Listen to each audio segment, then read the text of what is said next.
como yo le decía al grupo antes de iniciar, nunca en los años que he tenido yo el honor de dar esta materia habíamos tenido un invitado de este calibre. La verdad es que es una situación totalmente fuera de serie, doctor. Eh, Licenciado Gurría, y estamos complacidos realmente de que usted nos acompañe el día de hoy. Gracias por dedicarnos un espacio y un tiempo. Pues encantado de la vida, Baruch, y quiero decirles a ti y a tus estudiantes que son mis amigos más importantes cuando yo puedo compartir con los estudiantes, con los que están tratando de acumular conocimientos para después, eh, pues, para que después les vaya mejor. La verdad es que pues efectivamente yo he tenido mucha suerte. Fui secretario, fui director de Nacional Financiera, director del Banco de Comercio Exterior, primero del Banco de Comercio Exterior, después de Nacional Financiera, después fui secretario de Relaciones Exteriores, después fui secretario de Hacienda y finalmente culminé mi actividad profesional con 15 años al frente de la OCDE. Es decir, me eligieron por 5 años y después me reeligieron 2 veces. Y entonces eso ya juntó 15 años. Una de las más difíciles decisiones que tuve que tomar fue si me presentaba por una nueva ocasión para una tercera reelección. Y entonces pues le pregunté a mi esposa y me dijo, ¿y cómo te sientes?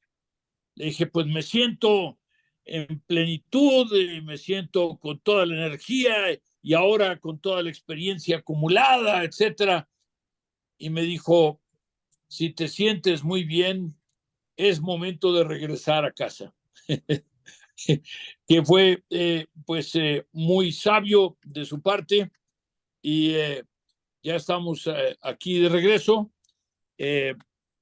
Lo que yo no tenía en mis cálculos es que me iban a ofrecer ser el presidente del Foro de la Paz de París después de terminar mi responsabilidad como secretario general de la OCDE durante 15 años.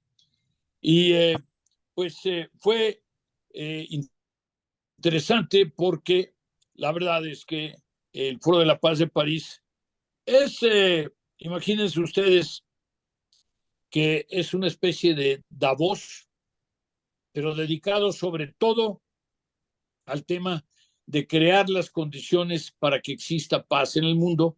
Y en este momento en que hay todo menos paz, ¿no? Es decir, en este momento tenemos el conflicto de Ucrania, que ya tiene 2 años, es increíble, pero la invasión de Rusia a Ucrania ya tiene 2 años. Y bueno, pues acaba de decir el presidente Zelensky de Ucrania que ya se habían muerto 31,000 ucranianos. 31,000.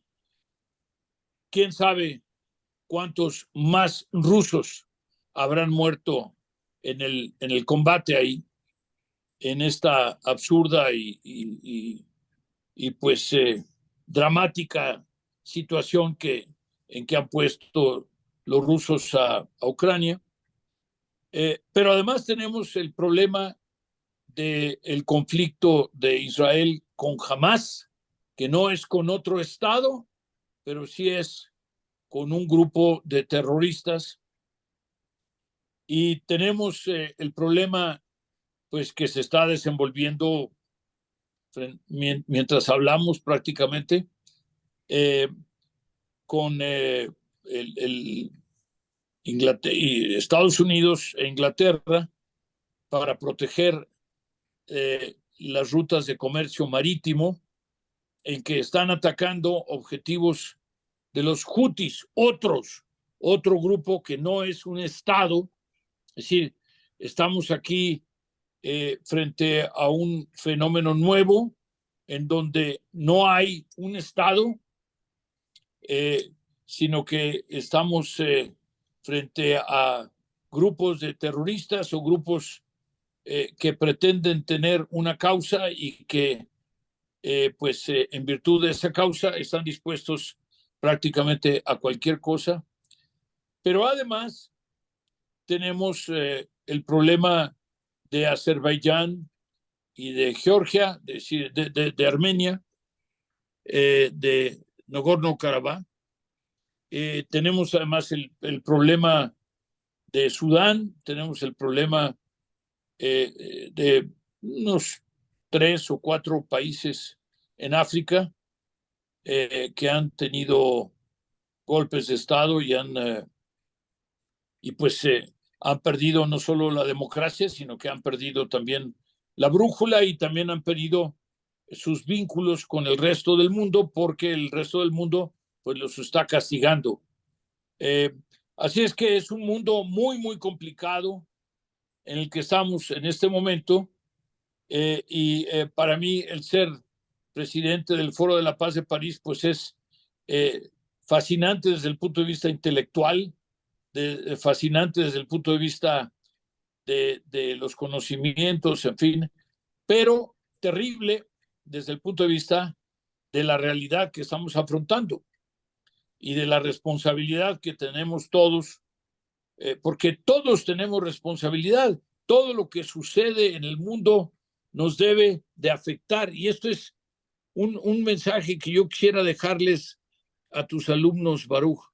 Es el hecho de que dado el privilegio de que ellos son alumnos además de una universidad pues muy prestigiada, de que van a salir a ser líderes, entonces tienen la responsabilidad de que, pues primero de estar bien informados y segundo de que todo les afecte, porque en el fondo hoy en un mundo mucho más interconectado, pues prácticamente todo lo que sucede en el mundo nos afecta de una forma o de otra. Pero bueno, te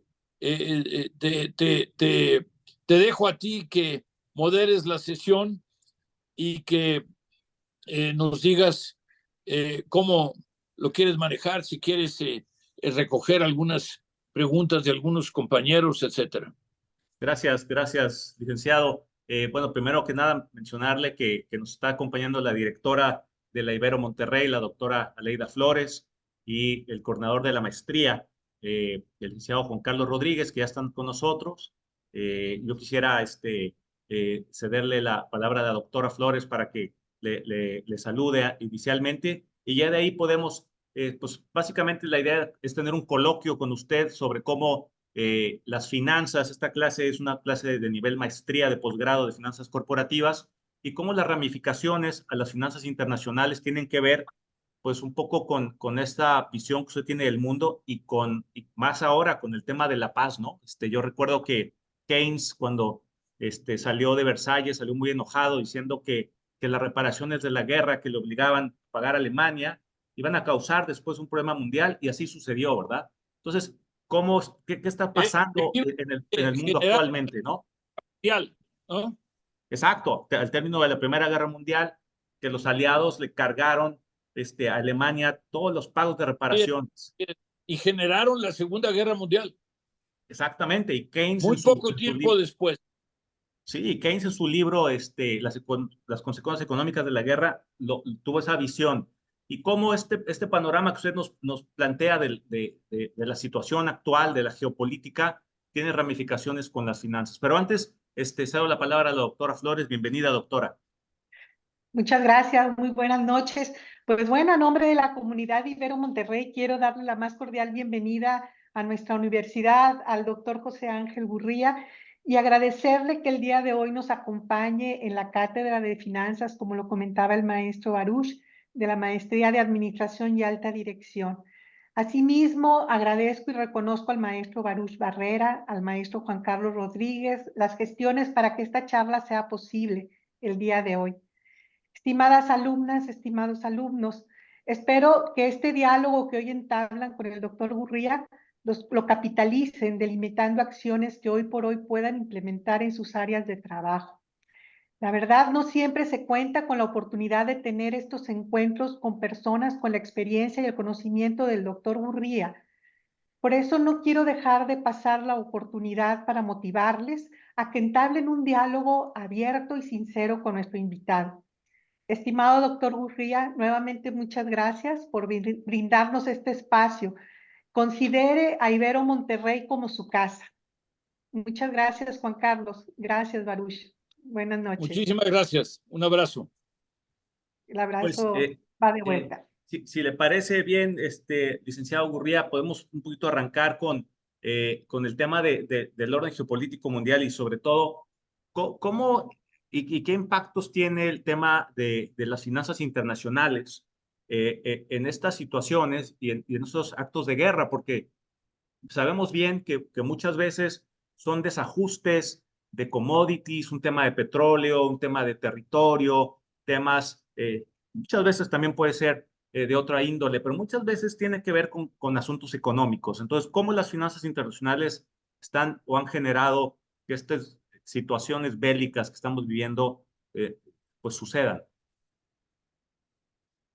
Mira, yo te diría que en esta ocasión estamos frente a, bueno, fundamentalmente, yo diría que todas estas tensiones y todas estas, efectivamente, estados de guerra, porque lo que está pasando en Gaza, pues implica una destrucción y ya estamos en más de 30,000 muertos. Es decir, 30,000 muertos. Se han muerto en Gaza en pocos meses el mismo número de personas que han muerto defendiendo la soberanía de Ucrania en 2 años. Sí, es terrible. Y pues obviamente la capacidad que se tiene hoy de destruir con bombas inteligentes y digo, yo no sé si les pueda llamar inteligentes a bombas que destruyen y matan a tanta gente, pero el hecho es que cuando menos son de mucha precisión y estamos, pues, insisto, con más de 30,000 muertos solamente en Gaza, como producto de la respuesta de Israel frente a los ataques que sufrieron el 7 de octubre.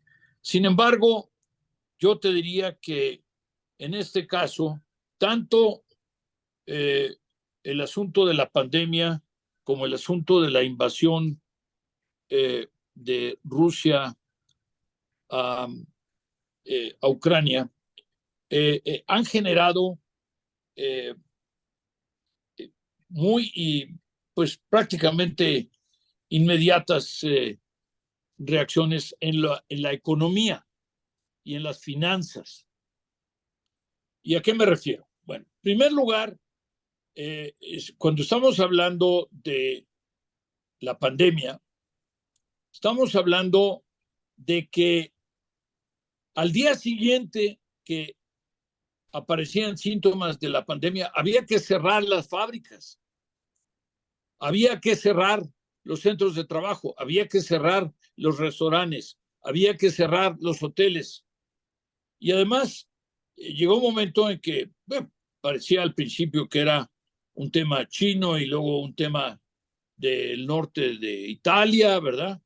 Y después se esparció por el resto del mundo. En México nos costó cerca de 800,000 muertos, muchos de ellos personal que estaba trabajando para protegernos y para ayudarnos y que se contagiaron lamentablemente.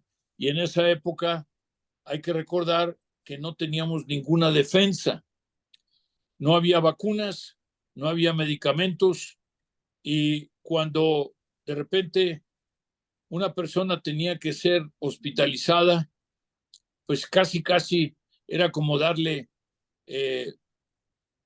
una despedida y sobre todo si es que requerían de una intubación, porque pues en ese momento se manejaban muy mal estas por falta de experiencia en México, en fin, se hicieron muchas cosas muy mal, pero sin duda que pues parte de los muertos quizá nos lo podríamos haber ahorrado con otro tipo de manejo, pero yo diría que en ese momento el mundo entero estaba inerme ante la pandemia. ¿Y qué pasó en lo económico y qué pasó en las finanzas? Pues en lo económico, lo que pasó es que hubo una caída dramática de la actividad económica en el mundo entero. En México cayó 8.1 o 8.2%, algo así, el PIB, pero en todas partes fueron caídas muy dramáticas, terribles, que reflejaban pues el hecho de que no había producción y no había manera de organizar el trabajo más que mantener a la gente en su casa, porque no sabíamos ni siquiera cómo evitar el daño. Sí, el hecho de pensar estamos hablando del 2020 y el 2021, de pensar que estábamos a merced de una pandemia, es muy difícil. El siglo XXI es muy difícil siquiera de pensar. Sin embargo, lo que pasó fue que hubo una caída dramática de la actividad económica y después hubo un rebote en algunas partes más fuerte que otro. Y yo lo que diría es que, por ejemplo, en el caso de México, pues estaremos quizá por debajo del 1% en promedio durante todo el sexenio, todo este gobierno, pues dada la fuerza de la caída y el hecho de que no hubo prácticamente ninguna medida para compensar y ninguna medida para apoyar a las pymes, a los trabajadores que se quedaban sin trabajo. Imagínate que 1.5 millones de empresas tuvieron que cerrar. Y estamos hablando de que como 1.5, 1.6 millones de empresas, con 2.5 empleados por empresa en promedio, algunas tenían más, otras eran de un solo hombre, pero el promedio era 2.5, y entonces se quedaron 4 millones de personas sin empleo casi de la noche a la mañana. Y entonces, dramático el impacto que esto tuvo. ¿Y qué hicieron los Estados Unidos? Hicieron el primer paquete de 800,000 millones de dólares y el segundo paquete de 900,000 millones de dólares y el tercer paquete, y uno y otro y otro y otro. Finlandia, para irnos del otro lado en materia de tamaño de país, 6% del PIB. Alemania, el primer paquete fue de 10% del PIB y después puso garantías que llegaron casi hasta el 30% del PIB, muchas de ellas ni siquiera se usaron.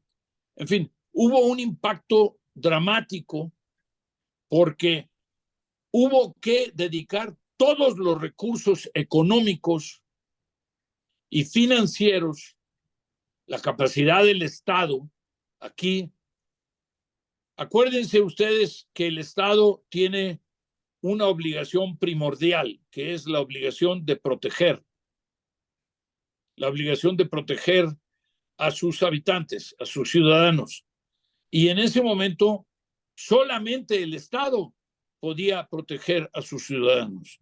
Y entonces, la mayor parte de los países, con muy pocas excepciones, entre ellas México, lamentablemente, se dedicó a apoyar a las empresas para que no tuvieran que cerrar o cuando menos resistieran más este periodo, y a los desempleados que no podían ir a trabajar al día siguiente porque simple y sencillamente no podían ir a la fábrica porque la fábrica había COVID, estaba pues estaba el mal, ¿no? Ahora, ¿qué pasó en el caso de, fue en el año 22? Resulta que ya son 2 años, pues nos levantamos con la novedad. De hecho, no nos despertamos con la novedad porque hubo una especie de prólogo muy, muy prolongado, pero nadie creía, inclusive en Estados Unidos decían que de ninguna manera se iba a atrever a invadir Rusia se iba a atrever a invadir Ucrania. Y la invadió.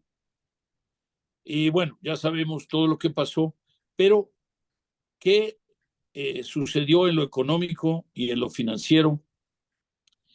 Pues algo que todavía hoy estamos sufriendo las consecuencias, al igual que lo de la pandemia, que todavía estamos sufriendo las consecuencias y además todavía hoy vemos a mucha gente enferma de COVID. Afortunadamente ya con los programas de vacunación, pues ya la gente con síntomas mucho más pues débiles, pero en el caso de la invasión de Rusia a Ucrania, pues resulta que entre Rusia y Ucrania tenían como el 25% de la oferta de exportación de petróleo y gas y el 30% de la oferta de exportación de granos. Quiere decir que se fueron al cielo el precio del petróleo, del gas y de los granos. Y entonces se encareció todo, porque imagínense ustedes, bueno, pues el precio de la luz. ¿Y por qué el precio de la luz? Bueno, pues porque la luz se genera a través de petróleo o de gas, ¿no? Y al haberse pues multiplicado por n veces el precio, ¿verdad? Bueno, imagínense ustedes lo que le pasó al precio de la luz con algún rezago. Bueno, pues por supuesto, y además la luz, ¿a qué le afecta? A todo lo demás, porque sin luz pues no hay producción y no hay nada. Pero esto solamente como un pequeño ejemplo, pero además granos. ¿Qué pasó con los granos? Se fueron al cielo.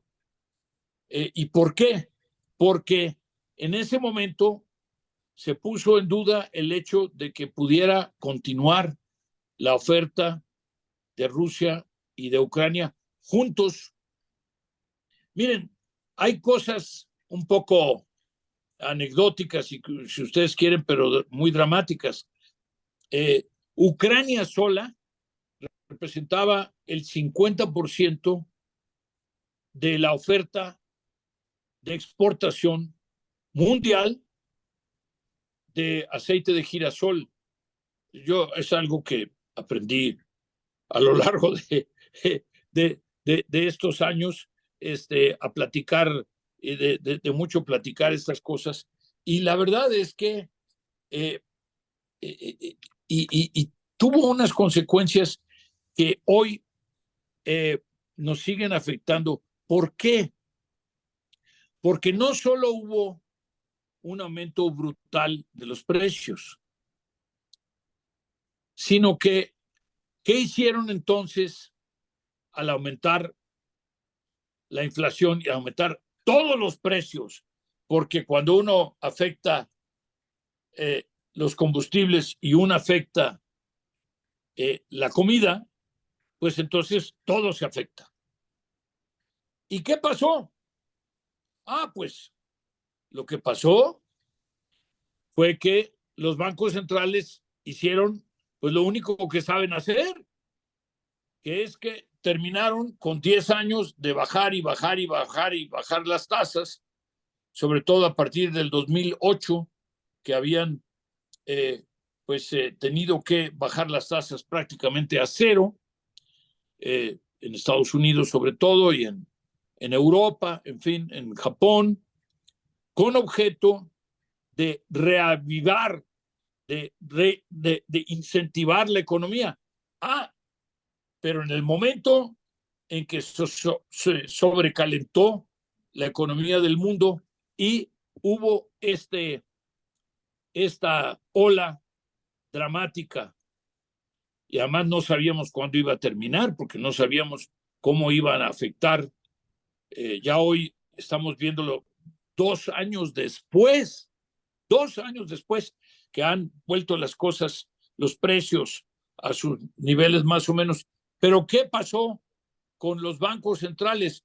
Que empezaron a subir las tasas de interés y a subir las tasas de interés, y hoy todavía sigue entre 5 y 5,5% la tasa de interés, el nivel más alto que jamás ha tenido la tasa de interés en Estados Unidos.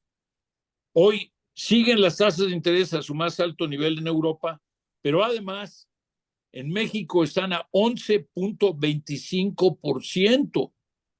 Y eso, 11.25%, es el costo que le aplica el Banco de México a los bancos comerciales. Agréguenle después ahí los costos de operación, más las utilidades del banco comercial, la capitalización que exigen las autoridades, etcétera. Entonces, estamos hablando de que hoy, pues a una empresa, a la mejor empresa le sale en 15 o 17%, y a una pyme le cuesta 20% o más.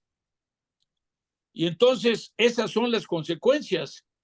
Y en Estados Unidos no solo se rompió todo este proceso de 10 años, que duraba ya 10 años, de bajar y bajar y bajar a las tasas hasta cero.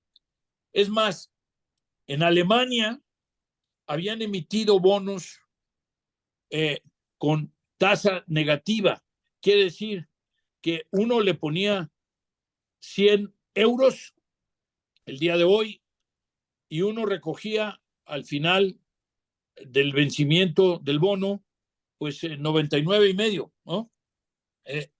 Que quiere decir que la gente estaba pagando por asegurar un rendimiento, aunque fuera ligeramente negativo, pero en su moneda, en la moneda que ellos conocían, etcétera. Es decir, para preservar el mundo como lo conocíamos hoy, o como lo conocíamos entonces. Y entonces lo que sucedió fue que fue brutal el impacto de un evento, pues que uno podría haber definido como un pleito europeo. Bueno, pues ya Putin, como está absolutamente loco, ¿verdad? Invadió Ucrania. Pues sí, y es un problema europeo. No, tuvo un impacto como tenían este vínculo con tanto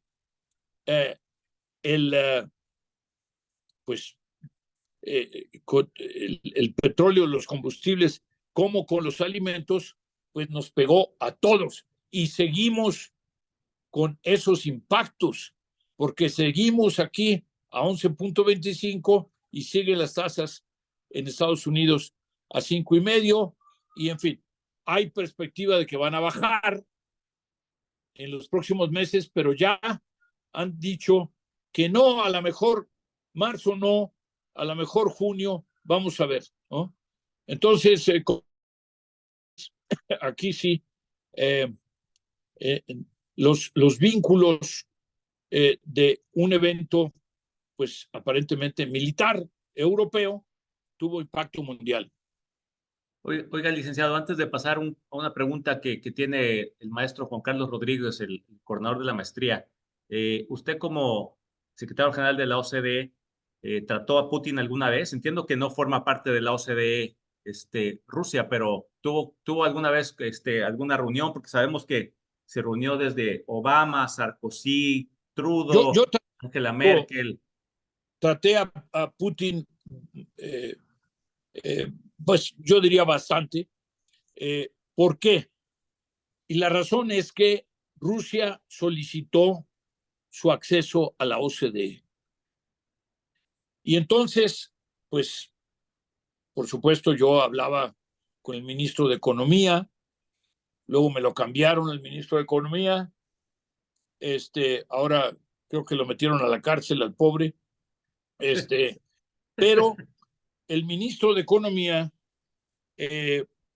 pues, tenía un mandato un poco complicado del propio Putin, que es que querían una enorme cantidad de excepciones y de exenciones a las reglas de la OCDE.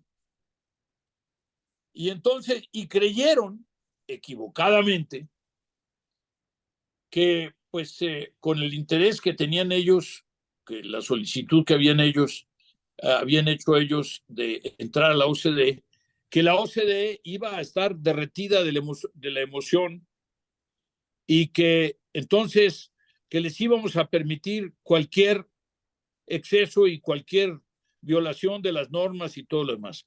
Pero resulta que leyeron mal a la clientela y pues la verdad es que los miembros de la OCDE no es que tuvieran un especial apetito por incorporar a Rusia. Lo que dijeron fue, bueno, pues si Rusia quiere ser miembro de la OCDE, vamos a seguir el proceso. Son un país importante, sin duda. Qué bueno que Rusia sea miembro de la OCDE, porque seguramente se va a portar mejor y seguramente que va a tener mejores prácticas. Todo muy bien. Y entonces, pero pasaba el tiempo y los rusos pedían y pedían y pedían exenciones y excepciones que simple y sencillamente la OCDE no estaba dispuesto a darles. Ni yo, ni los miembros, porque al final, pues yo me debía a los miembros. Si los miembros me hubieran dicho, ¿sabes qué? Es tan importante la entrada de Rusia que no importa cómo quieran entrar, pero vamos a dejarlos entrar. No, no había ese apetito.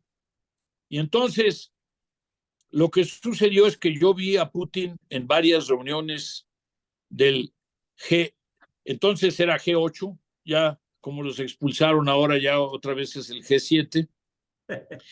Luego en el G20, en las reuniones del G20 y en las reuniones de la Asamblea General de la ONU. Y además lo fui a ver al Kremlin, a su oficina, varias veces, y para convencerlo de que dejaran de estar pidiendo exenciones y excepciones y que las cuestiones que estábamos buscando eran cuestiones técnicas, a veces de legislación, y que se requería entonces pues de que cumplieran, ¿no? Y lo que sucedió es que estábamos en eso, y yo creo que ya se habían puesto seriecitos los rusos cuando invadieron Crimea. Y entonces la reacción de los miembros de la OCDE, no de despachar a Rusia, sino de pelar la solicitud de Rusia donde estaba.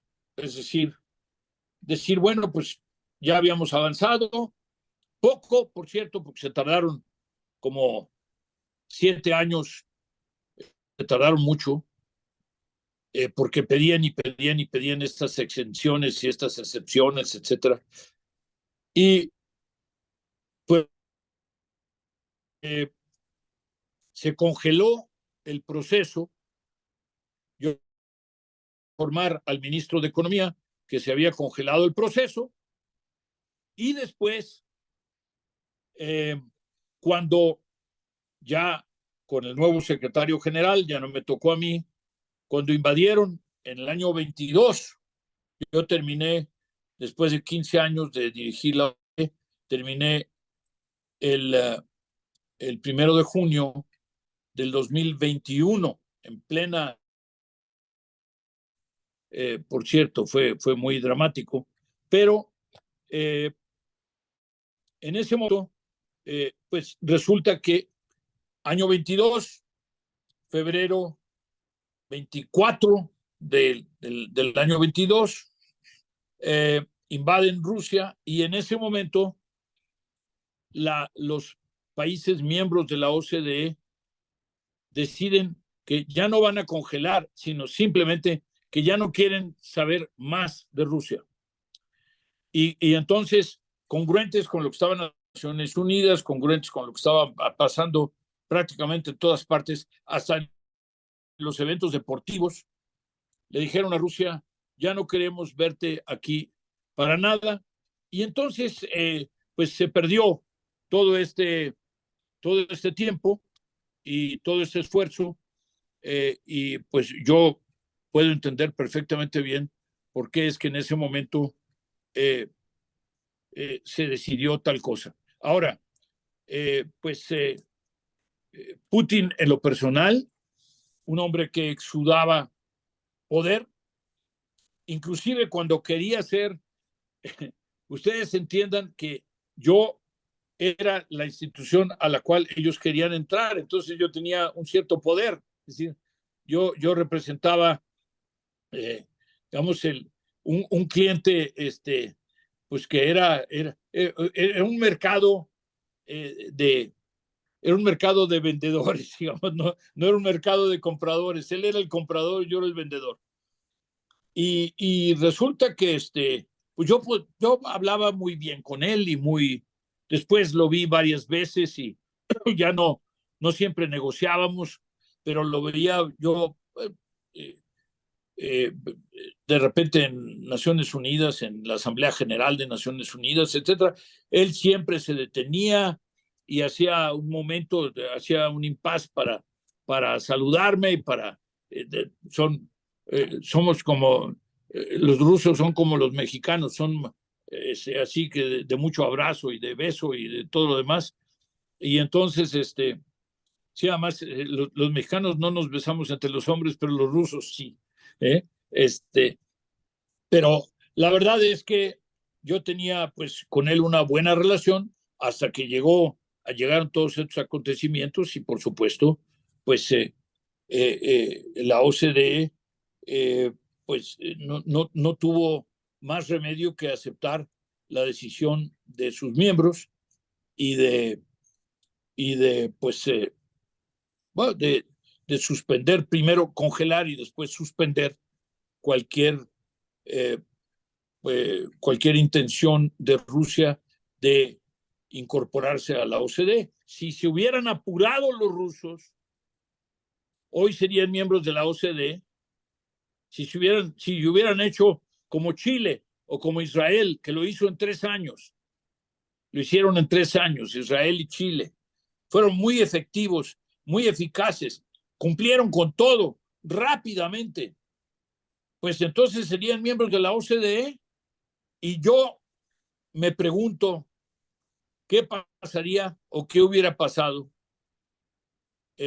Y me pregunto todavía hoy si es que habrían invadido Ucrania. Quizá no habrían invadido, pero la verdad es que no habían hecho la tarea y no hicieron lo necesario para acelerar el proceso de ingreso a la OCDE. Pues qué interesante, gracias por la anécdota, licenciado. Juan Carlos, ¿quieres comentar algo? ¿Quieres contar algo al doctor? Sí, Baruch, de entrada, doctor, agradecerle su tiempo y todo esto que nos comparte. Muy interesante. Ahorita que lo escuchaba, recordé una discusión que tuvimos este fin de semana y veíamos un reportaje de la industria alemana y hablaba de cómo los eventos que usted nos narraba, como la guerra derivada de la invasión a Ucrania, había afectado, como usted bien lo decía, el costo de la energía y que era uno de los factores que los alemanes atribuían a que actualmente ellos veían una pérdida en la competitividad como país en sectores industriales y de esa índole. Alemania, ¿verdad? Entonces, uno se pone a pensar si esta globalización que caracterizó estas últimas décadas no pudiera estar ante un momento de quiebre, a una tendencia más hacia la regionalización de las economías. Me gustaría mucho su opinión, doctor, y qué efecto podría tener este cambio de paradigma de la globalización como esa aldea global que alguien se imaginó alguna vez a una tendencia mucho más regional, si no es que local, y su efecto en las compañías mexicanas en específico. Gracias, doctor. Sí, mira, en primer lugar, déjame empezar por lo último que dijiste. La globalización sigue, la globalización avanza, la globalización genera un mundo cada vez más chiquito. Lo que pasa es que, digamos, se está planteando de una manera diferente, si tú quieres. Eran los grandes factores de la globalización. El comercio, que se interrumpió dramáticamente por la pandemia y después parcialmente por la invasión. Y que apenas se estaba recuperando el año pasado, como que ya agarró vuelo, y este año va muy mal, otra vez. Y la razón por la que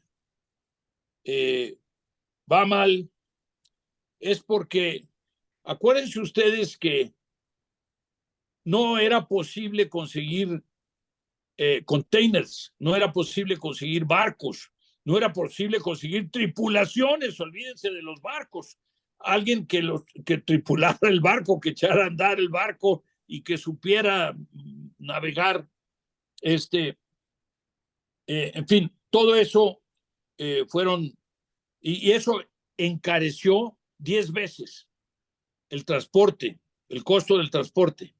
Muy bien, ya se está normalizando un poco más.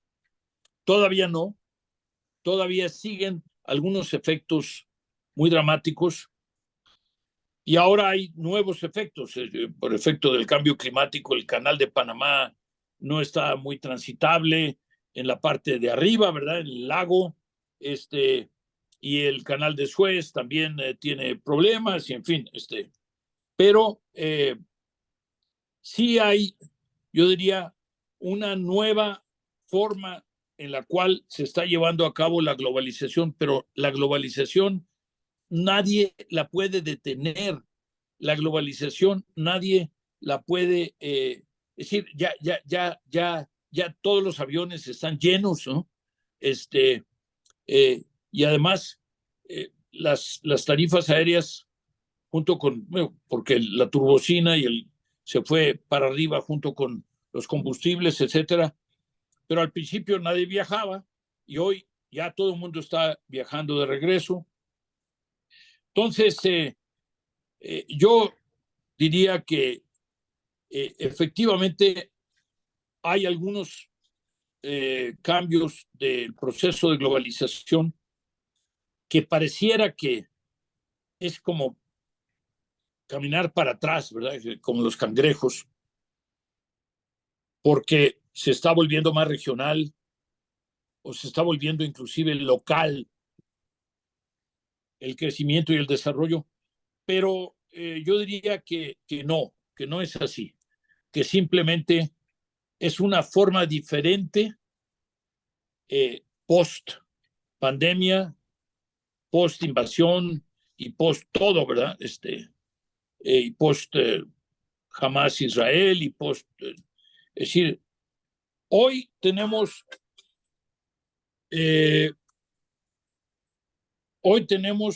lo que yo llamaría una economía de guerra en el mundo, lo cual quiere decir que les está yendo muy bien a algunas empresas, algunas industrias, pero además que hay que ya se reanudó el consumo, pero ahora la gente está preocupada de qué pasa mañana y entonces oscilan entre la precaución y el deseo de volver a consumir, inclusive de volver a viajar, etcétera, porque estuvieron durante toda la pandemia y el tiempo y algún tiempo después, pues detenidos. Entonces, ahora, yo quiero volver al tema de Alemania. Y quiero decirte que Alemania es extraordinario desde el punto de vista de la forma en la cual se destetó, se desvinculó del 40% de la oferta de gas, de todo lo que consumían en Alemania, venía de Rusia. 40%. Porque todo el tiempo de la señora Merkel, que conocía muy bien, por cierto, a Putin. Hay que recordar que la señora Merkel venía de Europa del Este y que Putin estuvo en Alemania Oriental, como jefe de la KGB, y que la señora Merkel tuvo que aprender ruso como segunda lengua, pues en virtud de que Rusia controlaba Alemania Oriental en ese momento. Y entonces yo los vi muchas veces en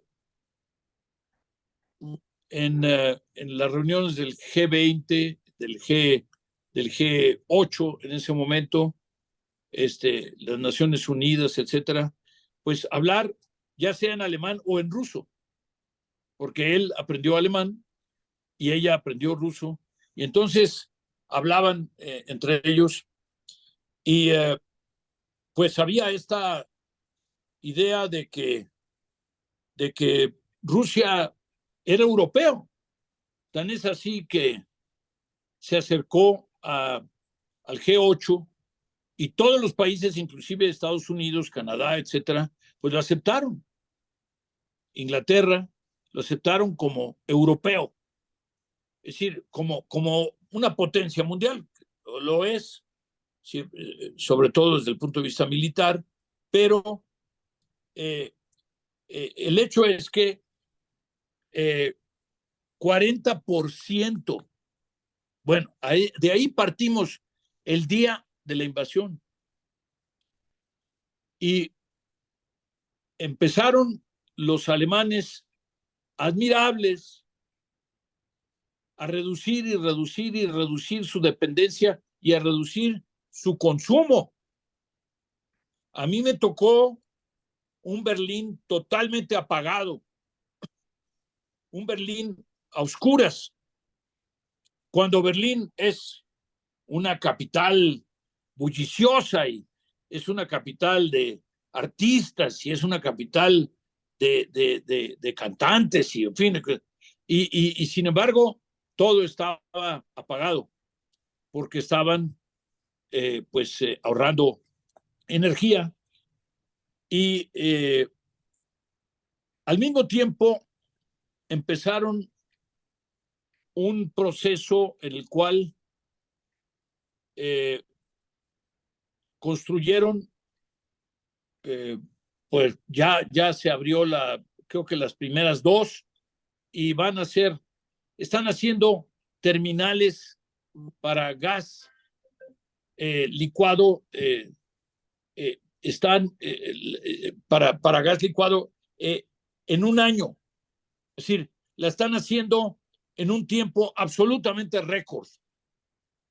Si hubieran tardado 2, 3 años normalmente, y la están haciendo en un año, y en tal virtud, los alemanes están, insisto, desvinculándose de la enorme dependencia que tenían de Rusia y están,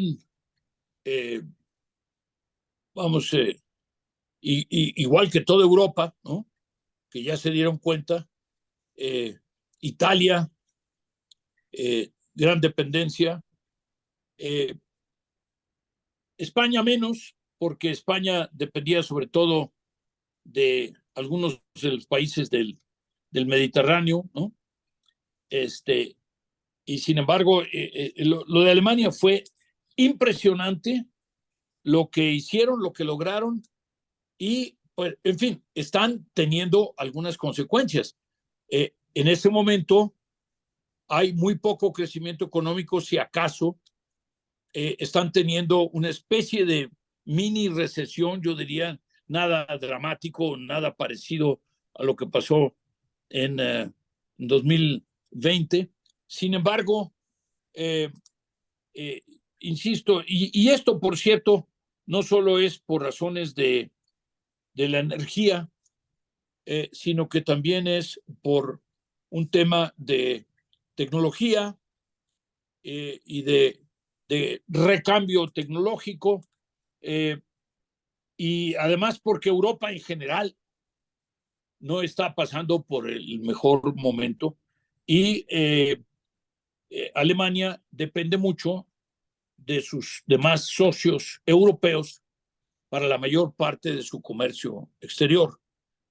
Y entonces, pues en la medida en que Francia crece menos, Italia crece menos, España crece menos, etcétera, pues entonces también Alemania le impacta.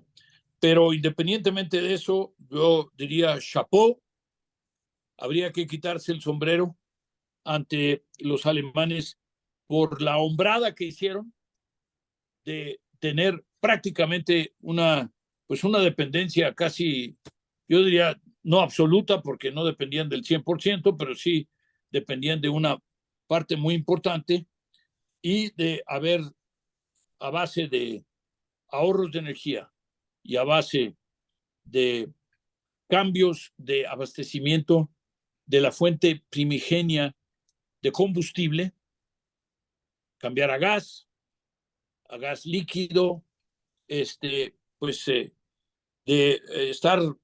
haber logrado ya, si no han salido del agujero totalmente, pues estar ya muy adelantados en la salida del agujero.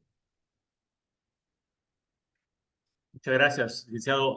Tenemos a la única alumna en clase, que es Laura Martínez, que tiene un comentario para usted, una pregunta. Creo que es una bola ensalivada. Creo que debe ser una bola baja, porque Laura es experta en ese tipo de preguntas.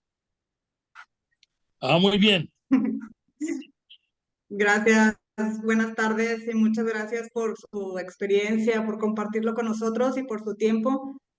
Pues es una pregunta que pues surgió ahorita con lo que nos está contando y quiero saber usted qué piensa de si México está perdido en el tema político ahora con las próximas elecciones nosotros, porque bueno, considero que México es un país muy rico geográficamente, de recursos, de petróleo, de cosas naturales, su geografía y todo lo que tenemos es un país muy rico, pero creo que estamos un poco como que ya estamos asqueados, por así decirlo, ya decimos, bueno, ya viene otro sexenio de lo mismo. Entonces, ¿usted qué piensa de eso? Bueno, pues lo que yo espero es que no tengamos un sexenio más de lo mismo. El país no da para tanto. Primero. Segundo lugar, yo te diría que lo que se ve y lo que se discute en los medios es una parte del daño que se ha hecho a este país. Porque efectivamente México es un país rico, México es un país que tiene muchos recursos naturales, pero también es un país que tiene mucha pobreza. Y lamentablemente, pues ha aumentado la pobreza, sobre todo la pobreza extrema. Es decir, en lugar de bajarle, teníamos una tendencia de varias décadas en donde cada vez se hacía menor la pobreza extrema y cada vez se hacía menor la pobreza, etcétera. Y pues lamentablemente hemos vuelto para atrás. Segundo lugar, nos informaron hace algunos meses que los que en materia de acceso a los servicios de salud habíamos pasado de 20 millones sin acceso. Hay que recordar que somos un país de 130 millones de habitantes. De millones sin acceso a 50 millones sin acceso al servicio de salud. ¿Por qué? Porque se desmanteló el Seguro Popular, se sustituyó con el INSABI no fue a ninguna parte, lo dieron de baja y ahora el IMSS Bienestar pues está intentando montar algún esquema, pero el hecho es que hoy prácticamente la mitad de la población no tiene acceso a los servicios públicos de salud y pues la otra mitad está entre que va a las farmacias del doctor Simi, ¿verdad? Y porque hay unos doctores que atienden con bajo costo o tienen el privilegio de poder pagar la consulta privada, ¿no? O tienen seguros médicos, en fin. Pero el hecho es que, y estos son pues muy pocos, ¿no? De todos los mexicanos, y entonces lo que tenemos es un desastre. Igual tenemos un desastre en materia de educación. ¿Por qué? Porque las escuelas públicas estuvieron cerradas durante prácticamente 2 años. Las escuelas privadas estuvieron cerradas algunos meses, 3, 4, 5 meses. Y entonces, y ya se recuperaron. Y en cambio, los niños y jóvenes que van a las escuelas públicas, pues se va a aumentar la brecha. Es dentro de los mexicanos la brecha que existe entre los que tienen y los que no, los que pueden ir a escuelas privadas y los que no. Y la idea de la educación pública es precisamente al revés, es que sirva de capilaridad para que los muchachos que estén dispuestos a hacer el esfuerzo y tengan la inteligencia, pues se emparejen con los privados a los cuales pues les va mejor simplemente porque nacieron en familias más pudientes, etcétera. Y resulta que no, se está haciendo peor el asunto. Hay otras medidas, la productividad sigue cayendo, la competitividad se sigue reduciendo a tal grado de que en materia de competitividad estamos como en el ciento y tantos de 140 países o algo así, ¿no? Estamos cada vez, vamos más abajo. ¿Y por qué? Por una razón horrible, es porque no hay Estado de Derecho, o porque hay la percepción de que en México no se cumple con las leyes.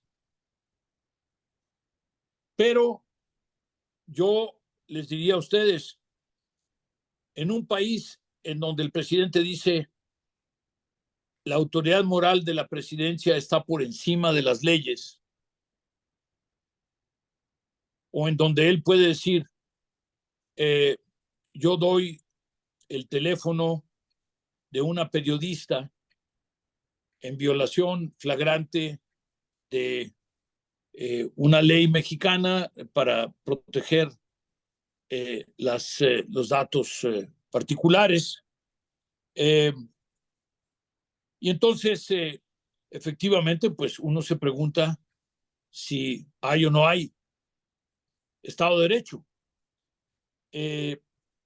Y eso nos afecta otra vez la economía, otra vez las finanzas.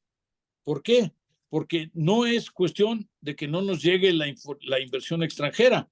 Ayer anunció Amazon que va a invertir $5,000 millones en México. No, es que a Amazon le interesa tener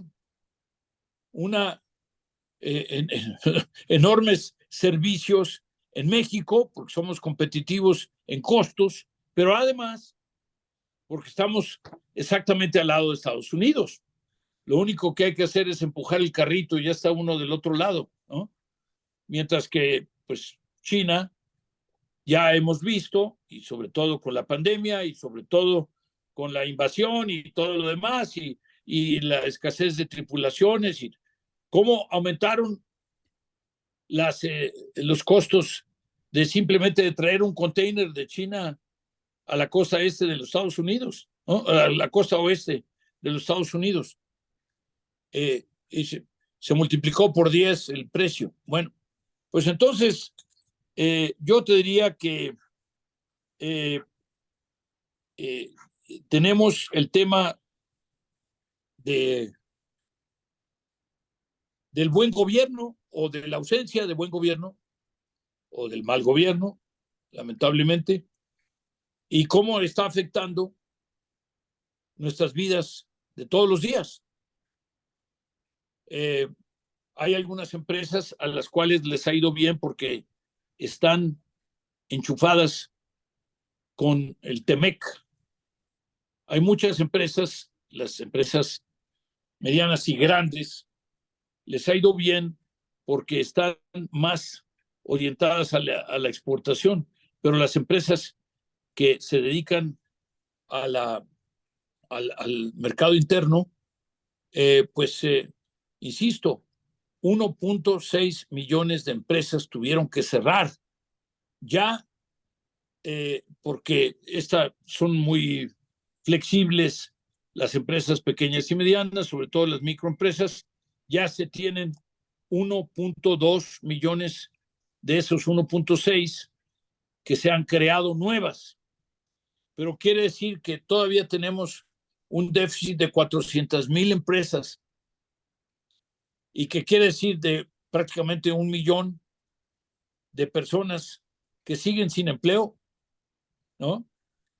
Y entonces quiere decir que efectivamente, ya no digamos el tema de la infraestructura, ya no digamos el tema del agua, dramático. Están ustedes en Monterrey, tú por lo pronto no te tengo que platicar, ¿no? De los problemas de abasto de agua a las ciudades y en particular, yo diría el caso de Monterrey, en donde ya se está empezando a afectar la disponibilidad de las nuevas inversiones, ¿no? Para instalarse ahí por falta de agua, por falta de electricidad y también por falta de mano de obra calificada, porque cada vez estamos necesitando mano de obra más calificada. Y el 60% de la mano de obra, 55% dicen las últimas cifras, es informal. Entonces, ¿cómo hace uno un plan para entrenar para un futuro que va a ser cada vez más digital? Entonces, sí tenemos muchos problemas, efectivamente con un país lleno de potencial, pero sí tenemos muchos problemas que estamos sufriendo y estamos pagando los costos. Licenciado, antes de que Edgar y Raúl hagan algún comentario o pregunta, ¿hay algún riesgo de que México salga de la OCDE por incumplimiento o por las prácticas, por el tema de autoritarismo, retroceso democrático, o simplemente no afectaría su permanencia en este importante club de países ricos? No, no hay peligro.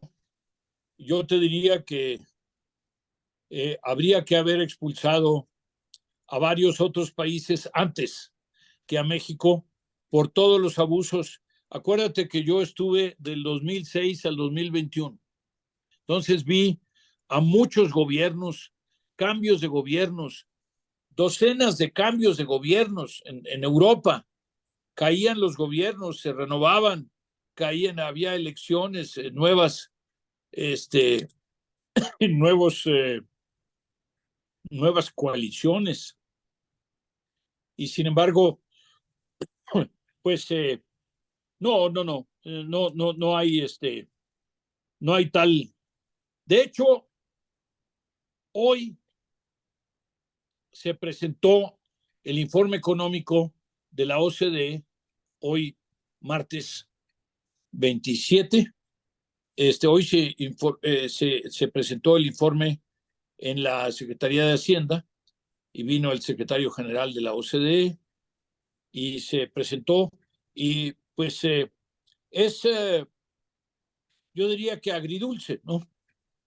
Porque le echa muchas porras al nearshoring y a las posibilidades que tenemos de salir adelante con el nearshoring, pero al mismo tiempo, pues plantea todos estos problemas de salud, de educación, de discriminación, de costo de la vivienda, de acceso a la vivienda, en donde, pues, lamentablemente, los ingresos de 40% de los formales no les alcanzan, pues no alcanza para terminar la quincena, ¿verdad? No alcanzan para pagar una canasta básica para cada miembro de la familia.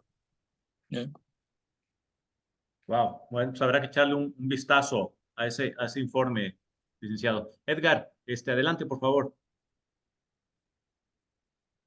Nada, buenas noches y mucho gusto en conocerlo, licenciado. Usted, bueno, ya dijo que estuvo como presidente de la OSD, ¿verdad? Durante mucho tiempo. Sí, se llama Y, secretario general, es un título muy soviético. ok.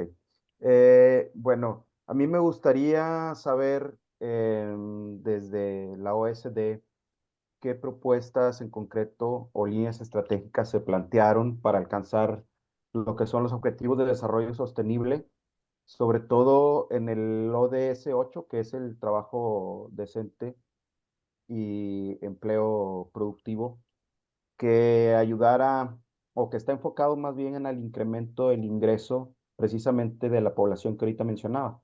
Hay un alto número de personas en pobreza que no cruzan el ingreso a nivel, la media, ¿no?, del ingreso.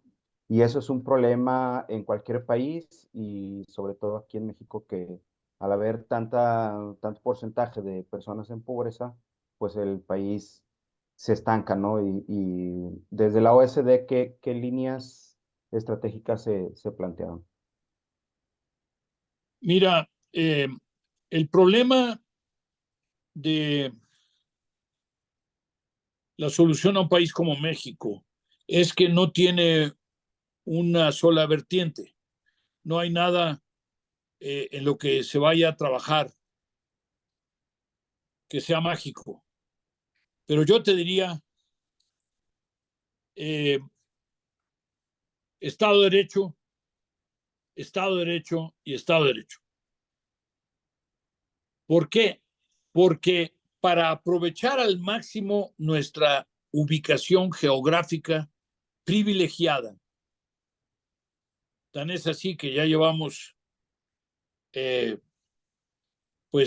casi 30 años de tener este acuerdo, el NAFTA primero y el TMEC ahora, pero además yo te diría que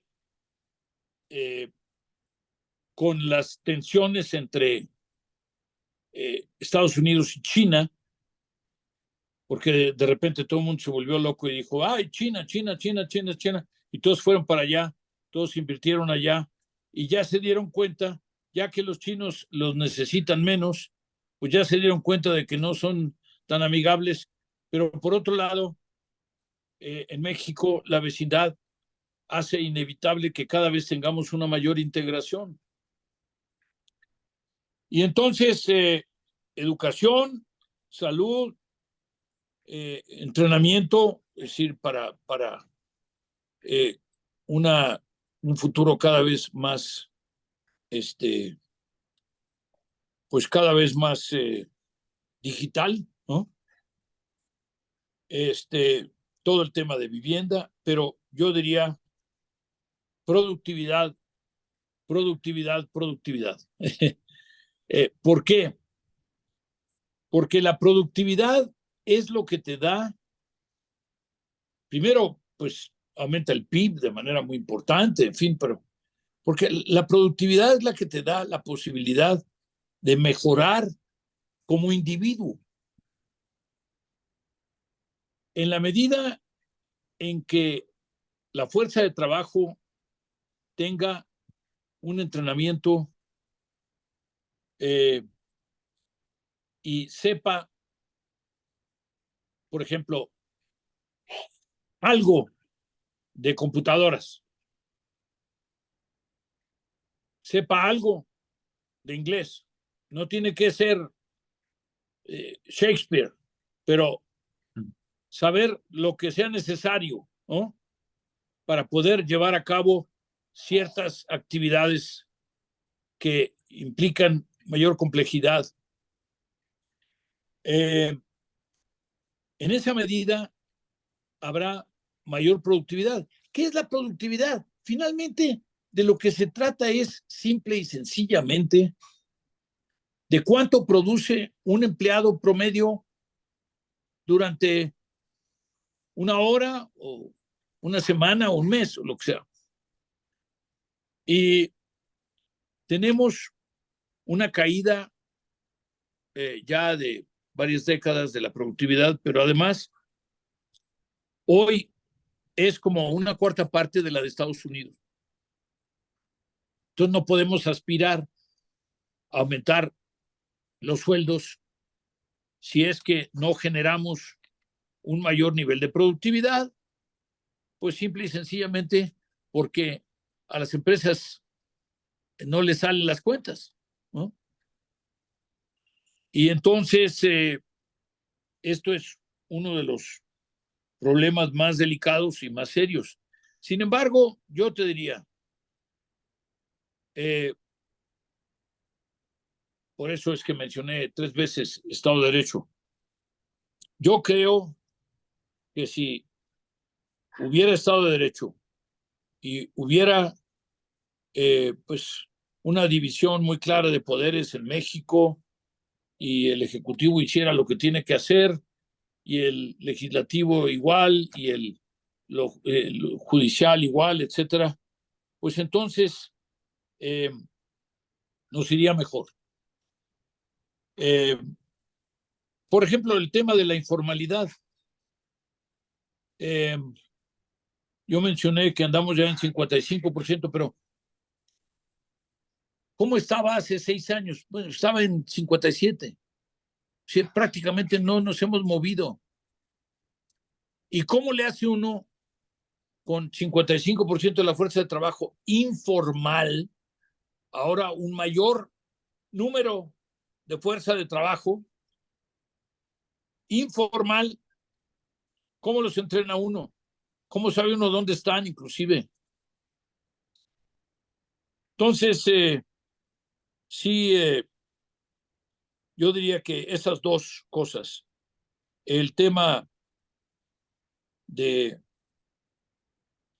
Estado de Derecho y trabajar sobre la productividad, que quiere decir trabajar sobre educación, sobre salud y sobre entrenamiento en el trabajo. Doctor Reséndiz, adelante.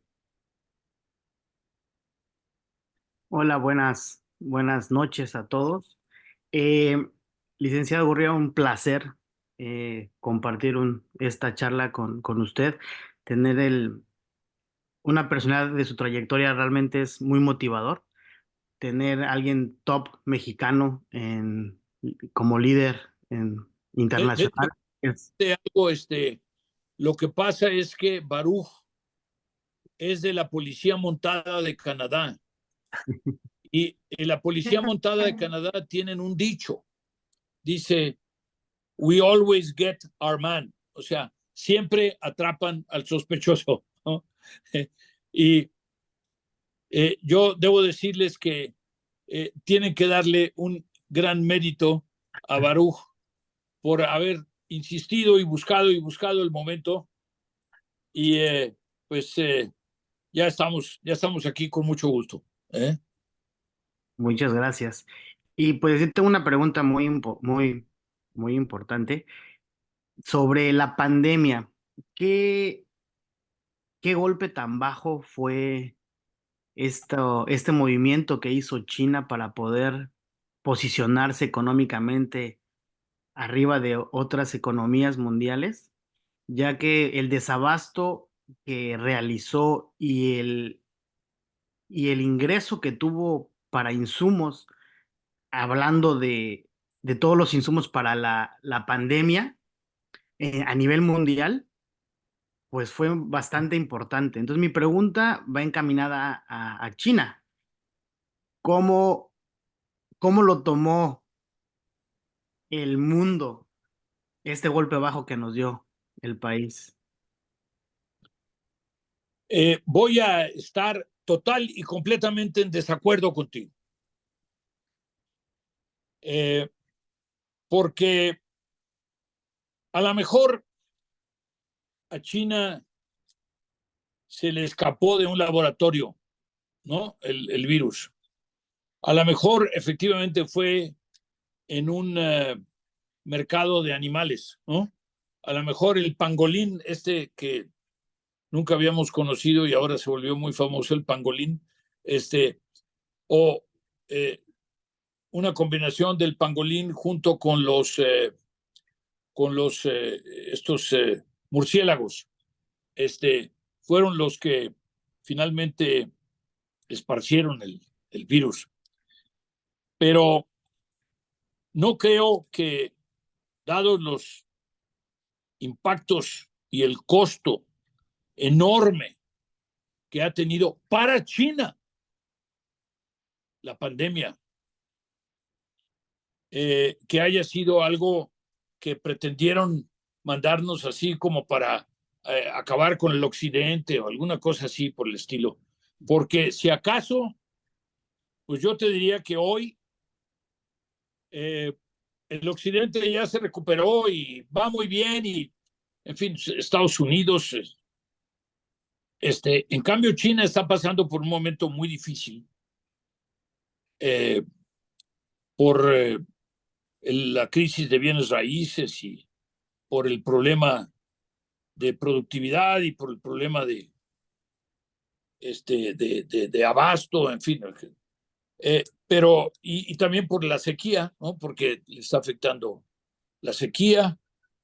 Y entonces, pues yo te diría que lo que pasó, cualquiera que haya sido la razón por la cual apareció el virus en el occidente,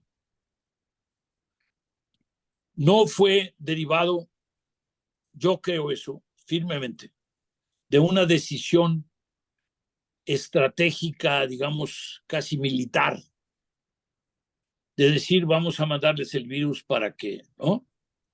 Porque, insisto, el costo que tuvo para China, hay que recordar solo lo de Wuhan, cuánto tiempo estuvo cerrado, pero además, cuánto tiempo cerraron Beijing después, cuando, o Shanghai, o todas las grandes ciudades. No, yo no creo en la teoría de la conspiración. Yo creo que alguien cometió probablemente algún error garrafal, quizá, y pues soltó el virus por ahí, pero al mismo tiempo yo debo decir que qué extraordinario que pues prácticamente en un año se generaron vacunas contra algo que no conocíamos, ¿no? Y esos fueron en Occidente, esos fueron en Europa y en Estados Unidos, e inclusive hoy son las que están usando los propios chinos, ¿no? Y entonces, no, insisto, no creo en la teoría de la conspiración. Yo creo que el desabasto que sufrió China, miren, el nivel de vida que tiene China, un país como China, pues está a enorme distancia del nivel de vida que tienen el promedio de los americanos, ¿no? O el promedio de los europeos. Así es que pues a China le faltan muchos años más de seguir avanzando y seguir progresando y seguir creciendo como hizo durante, pues, no sé, 20 años, 30 años, casi al 10% anual, en fin, se fue combinando y combinando y combinando, se fueron multiplicando el crecimiento, pero ya llegó un momento en el cual pues ya tiene algunas restricciones de tipo económico, de tipo institucional, de tipo financiero también, y están tratando de resolverlas. Pero yo soy de la opinión de que mientras más rápido nos pongamos de acuerdo entre el occidente y China, lamentablemente en este momento parece que están muy lejanos porque además inclusive se han puesto del lado de los rusos en materia de lo de Ucrania, etcétera. Sin embargo, pues yo diría que China es la segunda economía del mundo, y aunque antes se decía que ya iba a pasar a Estados Unidos, en fin, y ahora ya medio como que se atrasaron un poco, pero independientemente de cuándo vayan a pasar a Estados Unidos, Estamos hablando además del tamaño, digamos, absoluto, no del bienestar de la economía, pues mientras más pronto mejor, ¿no? Porque estas tensiones que existen hoy y que también no mencioné yo hoy a la hora de empezar, cuando estamos hablando de las tensiones que existen entre China y Estados Unidos, pero entre China y Japón, entre China y Filipinas, entre China y Vietnam, solo por el tránsito libre en el mar del sur de China, pues estamos hablando estamos hablando de lo de Corea del Norte, etcétera. Estamos hablando realmente de que se gastan demasiados recursos en estar pendientes unos de otros en lugar de en desarrollo, que es en lo que realmente debería gastarse el dinero. Licenciado, y aunque es la segunda economía del mundo, China no forma parte de la OCDE, o estoy equivocado. No, a diferencia de Rusia, China no solo no quiere entrar a la OCDE, no ha solicitado nunca entrar, pero yo debo decir que en mi tiempo, en mis épocas en que yo fui jefe de la OCDE, quiere decir hasta hace poco, hasta el 2021, pues yo iba a China 2, 3 veces al año.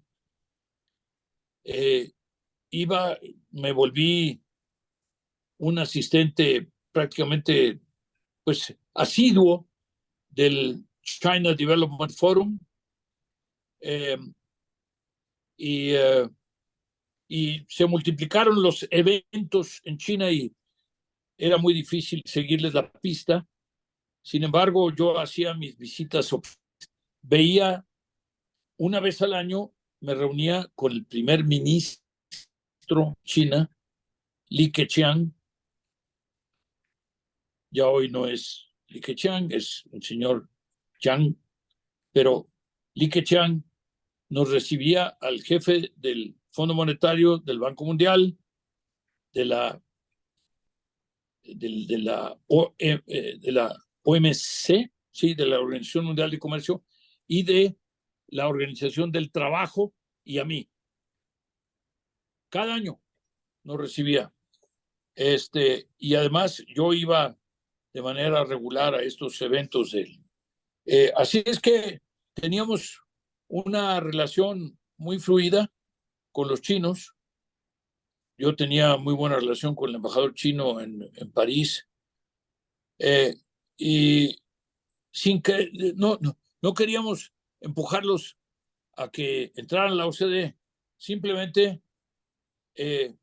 sabíamos que teníamos que tener una buena relación porque somos una entidad, digamos, sobre todo económica, somos una entidad que yo ya calificaría de buenas prácticas, de buen gobierno, pero pues no podíamos darnos el lujo de no tener una relación muy estrecha con China. Claro, claro. Omar, venga, hay que aprovechar al licenciado antes de que se nos vaya. Sí, muchas gracias. Buenas noches, licenciado. Un placer tener esta charla con usted.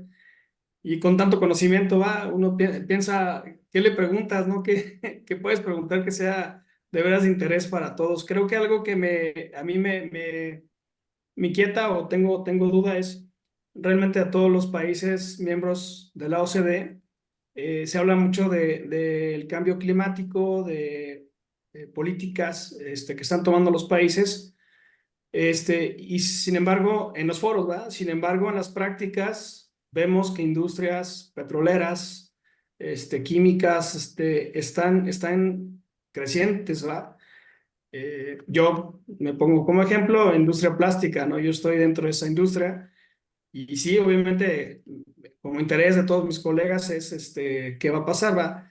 Obviamente tendremos que buscar soluciones a todas las necesidades de consumo, porque la población sigue creciendo, el consumo sigue creciendo, la globalización sigue creciendo, y aunque haya desarrollos tecnológicos en materia de clima y de baterías sin embargo, pues hay todavía el crecimiento boyante de empresas petroleras, de gas, etcétera, ¿no? Entonces es algo que la OCDE yo creo que está muy preocupado. Sin embargo, insisto, yo veo foros que se hablan, pero en la práctica los países que somos miembros realmente no hemos tenido un compromiso, hablo en general, y nos incluimos, México, de este compromiso, ¿verdad? De clima. Mira, yo te diría que el diagnóstico que yo tengo hoy es mucho más positivo de lo que hubiera tenido, por ejemplo, antes de la reunión de las partes de la reunión de París del 2015. En primer lugar, yo te diría, es cambio climático, sí, pero también biodiversidad. Hay 1 millón de especies en peligro de extinción, 1 millón. Y los océanos, tú dices que eres de la industria del plástico. Bueno, se dice que en 2050 va a haber más plástico que peces en el océano, cuando menos por peso. Y entonces, pues es terrible el hecho de que ya nos hayamos acostumbrado a estar repitiendo esto a cada rato y no nos rebelemos en contra de decir, ¿cómo es posible, no? De ninguna manera. Este 1 millón de especies que están en peligro de extinción, bueno, pues ¿cuántas van a extinguirse finalmente y vamos a perderlas en virtud de que no respetamos el hábitat, no respetamos su medio ambiente, etcétera? Y el tema más grave del cambio climático, en donde los países en 2015 se comprometieron a llevar a cabo ciertas tareas, ciertos trabajos que muchos países han hecho. Muchos países están actuando en consecuencia. Por ejemplo, Estados Unidos acaba de conseguir, creo que 900,000 millones de dólares, o sea, 900,000 millones de dólares para subsidiar los autos eléctricos o parcialmente subsidiar los autos híbridos, pero ya no subsidiar los autos que tienen combustibles fósiles. Y entonces, efectivamente, sí tenemos frustraciones derivadas de que muchos países no están cumpliendo. Lamentablemente, México, nuestro país, no tiene una política medioambiental congruente, sensata. Y bueno, pues para empezar, el tema del agua, ¿no? Ustedes están en Monterrey. Para empezar, el tema del agua, pues ya ni hablamos, ¿verdad? Después de ese. Pero todo el tema de emisiones, todo el tema de reducción de emisiones, pues lo están haciendo las empresas por conciencia propia o porque saben, porque son filiales de empresas de otros países del mundo y porque saben que los están checando y los están monitoreando y que se van a ver mal, pero no lo están haciendo, yo te diría, no lo están haciendo porque la autoridad los obligue. Eso es terrible. Ahora, tú dices, sí, pero las petroleras le están yendo muy bien, están creciendo muy bien. Sí, porque todavía para que nos desvinculemos de la dependencia de los combustibles fósiles va a tardar un rato. Lo que pasa es que mientras más congruentes seamos y mientras más rápido lo hagamos, pues mejor irá a nuestros hijos y a nuestros nietos. Tú, a pesar de que eres un hombre muy joven, pues ya tienes que estar pensando en el 2050, ¿no? En que, pues, los 2050 ya estamos muy cerca, estamos apenas a 26 años del 2050. Seguramente estarás por aquí todavía, seguramente ya serás presidente de la empresa o a lo mejor ya hasta te habrás retirado. Sin embargo, si no tenemos mucha mayor seriedad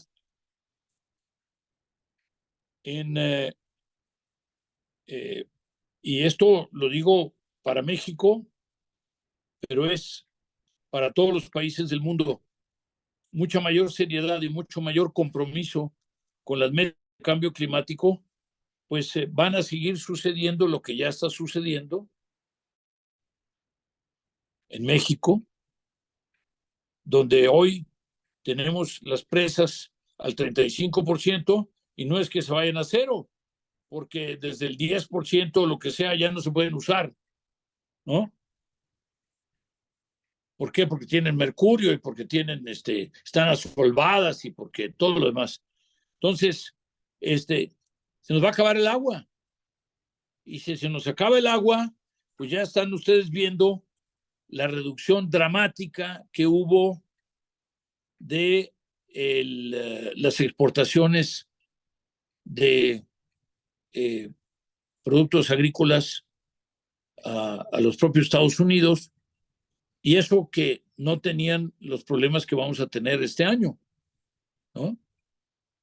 Entonces sí es muy grave, es muy serio, y las consecuencias son de gran alcance. Y habría que entender que pues van a seguir siendo las empresas petroleras y van a seguir, pero son las que también más invierten en renovables y en alternativos, porque saben que ese es el camino, ¿no? Licenciado, yo quiero aprovechar su experiencia y su sapiencia para que nos recomiende tres cosas. Primero, una lectura, algo que usted nos quiera dejar como un libro que quiera compartir con nosotros, que recientemente o no recientemente, ¿verdad? Algo que nos quiera compartir de literatura, ya sea que puede ser desde novela hasta tema de negocios, de finanzas, algún libro que nos quiera recomendar. Otra, ¿qué indicador económico financiero usted sigue de forma habitual? O sea, ¿y qué le dice y por qué, no? O sea, si está pendiente la tasa de interés, el tipo de cambio, en fin, un indicador que usted nos diga, sigan este indicador cada 2 días o todos los días, no sé, algún índice de la bolsa. Y por último, y no menos importante, un líder mundial de los cientos que usted trató que realmente, como se dice, le voló la mente. No sé si Obama, Sarkozy, Trudeau, qué sé yo. Alguien que nos diga, este hombre es realmente un fuera de serie. O esta mujer, ¿verdad? Puede haber sido Merkel o la propia Cristina Lagarde, qué sé yo.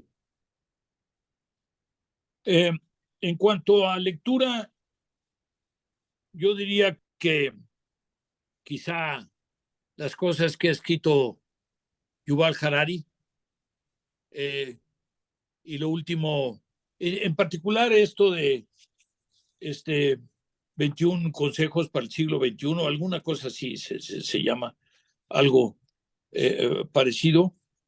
Pero además les quiero decir que presenté en la Feria del Libro en Guadalajara un libro que se llama Súbanle, que habla de los salarios dignos, de aumentar los salarios y de las consecuencias que eso podría tener. Hay como 30 participantes que escriben diferentes segmentos del libro, pero se llama Súbanle y lo promovió alguien de Guadalajara, César de Anda, que es un muy importante productor de aves y de huevo y de derivados del huevo, etcétera. Ya hace valor agregado. Y eso súbanle. Y luego acabo de presentar también, esto lo tengo muy presente, un libro que se llama Mis primeros 80 años,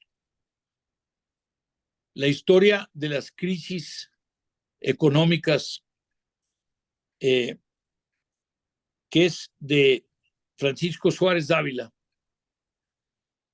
Y Francisco Suárez Dávila, pues escribió este libro con motivo precisamente de sus 80 años. Y yo creo que es muy buena para enterarse de todo lo último, lo que ha pasado y lo que sucedió más recientemente, porque se va hasta el análisis de todas las políticas públicas de este gobierno. Y eso lo hace muy valioso porque lo pone en perspectiva respecto de la crisis del 94, 95 y la crisis del 81, 82, la crisis de la deuda, la crisis del tequila, etcétera, etcétera, etcétera. Entonces, esos son algunos de los que yo te platicaría y yo diría que, y sí, de literatura general, los libros de Harari, pues, simplemente porque es uno de los muchos, yo les diría que a quien no haya leído 100 años de soledad, que lo lea, por supuesto, que es lectura obligatoria. Y a los que ya lo leyeron o lo leyeron hace 20 años, que lo vuelvan a leer, ¿no? Porque sigue siendo un libro extraordinario. Pero bueno. Perdone que le interrumpa, licenciado, pero imagino que Suárez Dávila fue colaborador suyo en la Secretaría de Hacienda. No, fue mi jefe. Ah, fue su jefe. Porque él era subsecretario y yo era director general de Crédito Público. Y luego ya yo me fui a la Secretaría de Relaciones Exteriores y a la Secretaría de Hacienda, y él se fue a dirigir el Banco Obrero y otros. Pero es algo que vale la pena, simplemente y porque hace un análisis muy, muy concienzudo y muy serio sobre les diría que también les recomendaría leer el último libro de Macario Schettino, también, porque creo que es importante enterarse de qué está pasando en México hoy. Luego, indicador económico financiero, yo diría que no la bolsa, y yo te diría que no las tasas de interés, sino el tipo de cambio, porque eso cambia todos los días y entonces se vuelve uno loco. Hay ciertas cosas. El crecimiento sí, pero yo diría el crecimiento del PIB per cápita. Eso se aproxima. Y la otra cosa es que siempre estaría yo muy pendiente de cómo va el Gini, porque el tema de la distribución del ingreso en un país como México, yo creo que si seguimos como vamos, nos va a hacer una crisis terrible y nos va a seguir generando pues más pobres. Entonces, sí sería.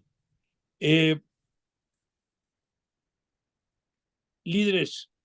Obama, yo tuve la posibilidad de verlo muchas veces y de trabajar en algunas cosas con él.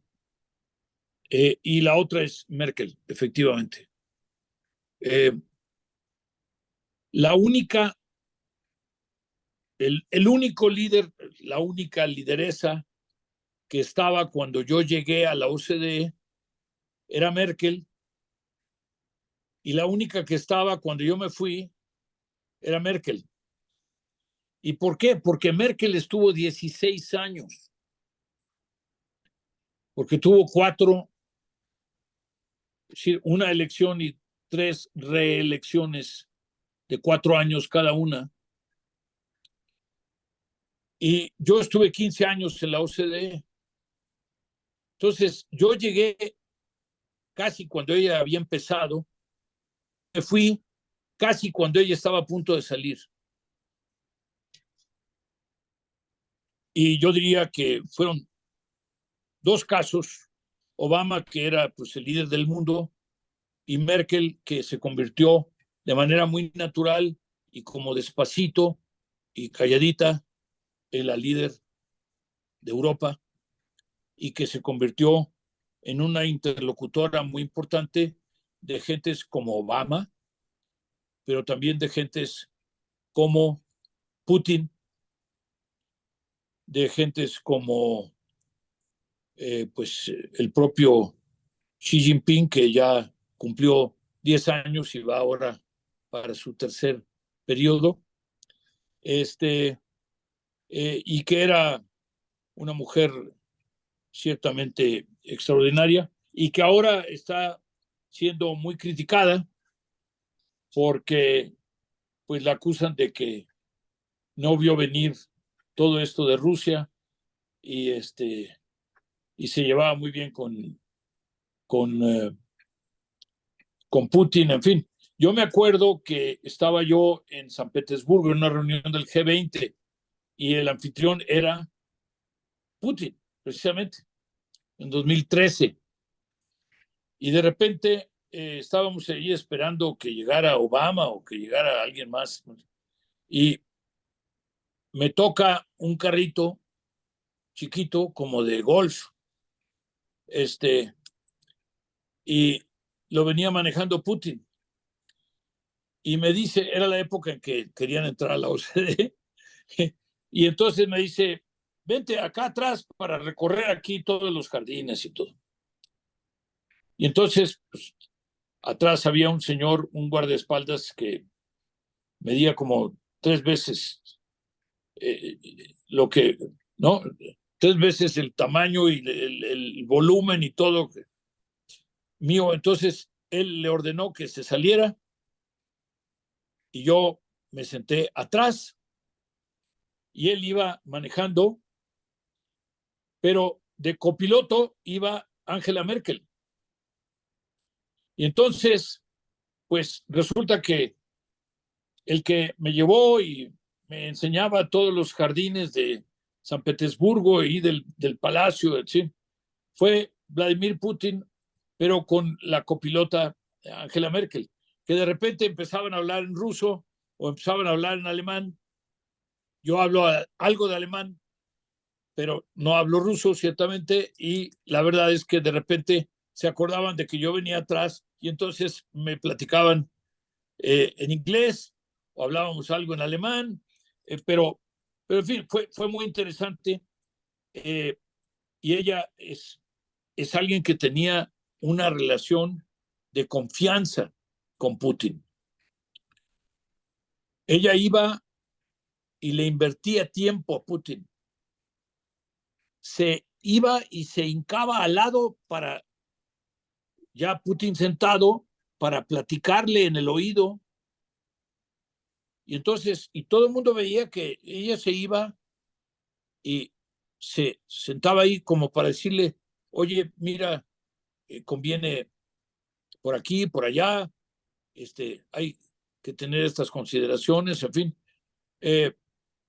Pues yo creo que es muy injusto que hoy la acusen de que pues no leyó bien a Putin, en fin, porque yo creo que era la única.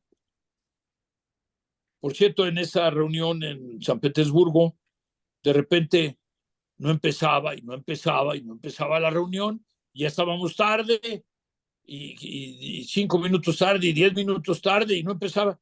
Y es que Putin y Obama estaban en una esquina, ahí en un corredor, con un traductor, hablando y hablando. Y cuando la gente se dio cuenta, pues dijeron, no importa, que siga esto, ¿no? Que siga, que sigan hablando, porque necesitamos que estos dos platiquen pues todo lo que puedan, ¿no? Pero pero sí, yo creo que Obama y Merkel serían las personas que yo que yo diría que destacaron mucho. Sin embargo, también te diría en materia de el indicador que yo sigo más recurrentemente, hay que verlos todos. Hay que saber algo de economía. No se necesita ser experto, economista, etcétera, pero sí entender qué quiere decir la distribución del ingreso, qué quiere decir el índice de la bolsa y qué lo dirige o qué lo provoca, qué quiere decir el tipo de cambio, qué quiere decir la tasa de interés, pero también el tema del crecimiento, el tipo de crecimiento, la naturaleza del crecimiento, en fin, hay que tener, yo te diría, una cultura de economía, aunque uno no sea economista. Es muy importante tener una cultura de economía, aunque uno no sea economista. Así que, bueno, pues muchísimas gracias. Al contrario, licenciado, realmente un verdadero honor contar con usted el día de hoy.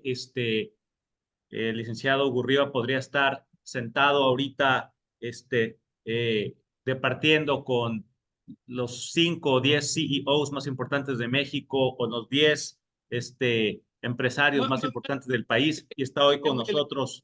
Voy a cenar, porque ya tienen aquí en la casa la cena.